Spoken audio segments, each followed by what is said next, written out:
अत्यंत महत्त्वाचा विषय सभागृहामध्ये चर्चेला आलेला आहे। मी सर्वप्रथम सरकारचं अभिनंदन विशेष करेन की प्रधानमंत्री आवास घरकुल योजना व्यतिरिक्त महाराष्ट्र शासनाच्या अंतर्गत ह्या ज्या घरकुल योजना लागू केल्या त्यामध्ये यशवंतराव चव्हाण मुक्त वसाहत भटके विमुक्तांच्यासाठी, मोदी आवास घरकुल योजना ओबीसींच्यासाठी, पुण्यश्लोक अहिल्यादेवी होळकर घरकुल योजना धनगर समाजासाठी।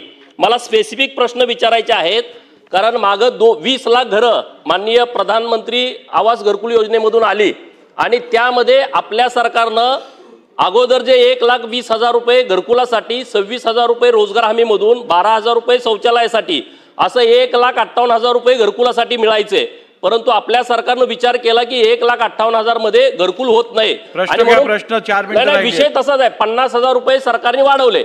आता माझा प्रश्न असा आहे की ओबीसी खात्याच्या अंतर्गत ह्या ज्या घरकुल योजना सुरू आहेत आत्ताची परिस्थिती काय आहे, यावर्षी आपण प्रस्ताव घेणार आहोत का?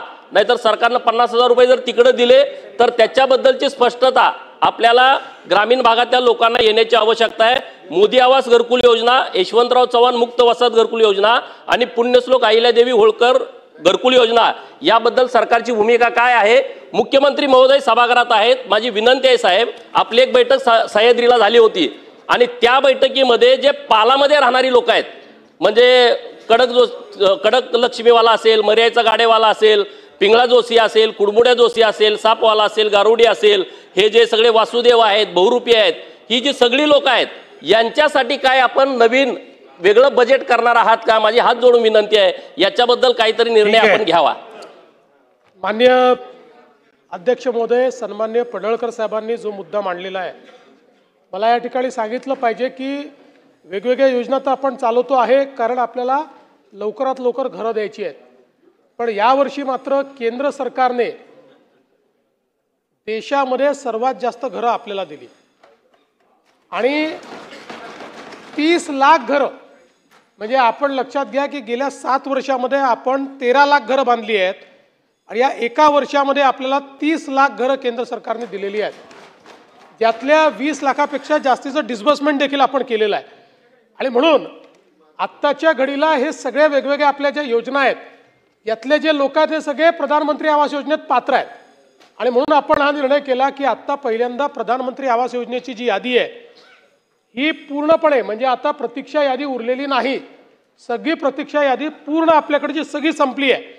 याच्या व्यतिरिक्त आता केंद्र सरकारने आपल्याला ही परवानगी दिली नव्याने सर्वेक्षण करण्याची, म्हणजे ज्यांची नावं सुटली होती त्यांचंही सर्वेक्षण करण्याची। आपल्याला ते सर्वेक्षणही आता आपलं या महिन्यात मला वाटतं संपतं आहे, त्यामुळे ती यादी तयार झाली की पुन्हा आपण नव्याने त्यांना त्या ठिकाणी पैसे मागणार आहोत। आणि म्हणून मला असं वाटतं की आता कुठलाच समाज हा सुटेल अशा प्रकारची परिस्थिती नाही, तथापि समजा कोणाचं नाव नवीन यादीत सुटलं असेल तर ते लक्ष घालून टाकून घेतलं पाहिजे, आपल्याला तो चान्स आहे, तो आपण केला पाहिजे।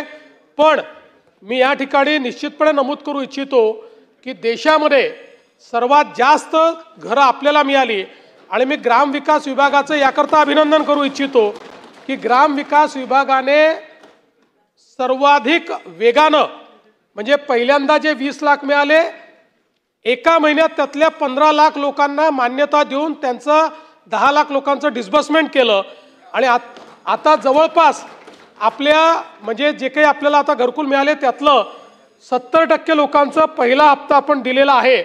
दुसरं, माननीय महसूल मंत्र्यांनी देखील चांगला निर्णय घेतला, आता ज्यांना आपण हे घरं दिलेले आहेत त्यांना मोफत रेती देण्याकरता त्यांच्या घरी टीपी आपण नेऊन देतोय की त्या टीपी त्यांनी त्यांच्या घरी जाऊन त्यांनी ती रेती घ्यावी। आणि आता या आठवड्यामध्ये माननीय आपले जे मंत्री आहेत महसूल आणि ग्रामविकास हे दोघं पुन्हा एकदा जिल्हाधिकाऱ्यांची बैठक घेऊन किती लोकांचे घरकुल सँक्शन झाले आणि त्यापैकी किती लोकांच्या घरी टीपी पोचल्या आणि त्यापैकी प्रत्यक्ष किती लोकांना वाळू मिळाली या संदर्भातला देखील आढावा घेणार आहेत। त्यामुळे वेगाने हे काम पूर्ण होईल आणि यासोबत आपण हा निर्णय घेतला की प्रधानमंत्री आवास योजनेसोबत 50,000 रुपये आपण ॲडिशनल आता त्या ठिकाणी देतो आहोत, कारण आपला प्रयत्न आहे की ही सगळी घरं 30 लाख घरं 2 लाखाच्या वर चालले, 2 लाख चालले आहेत, 2,10,000 चालले आहेत, ही सगळी घरं ही पहिल्या दिवशीपासून सोलर घरं असली पाहिजे. या 30 लाख कुटुंबांना विजेचं कुठलंही बिल येऊ नये या दृष्टीनं 50,000 रुपये आपण अधिकचे दिलेले आहेत. त्यामुळे मला असं वाटतं की एक प्रकारे देशामध्ये महाराष्ट्राचं एक नवीन मॉडेल बेघरमुक्त महाराष्ट्राचं आपण तयार करतो. प्रश्न क्रमांक 7. 8,239 वितरित केल्याप्रमाणे अध्यक्ष महोदय लवकर एकदम 1 मिनिट राहिला लवकर विचारा. याच्यामध्ये वाहतूक चालकावर आपण गुन्हा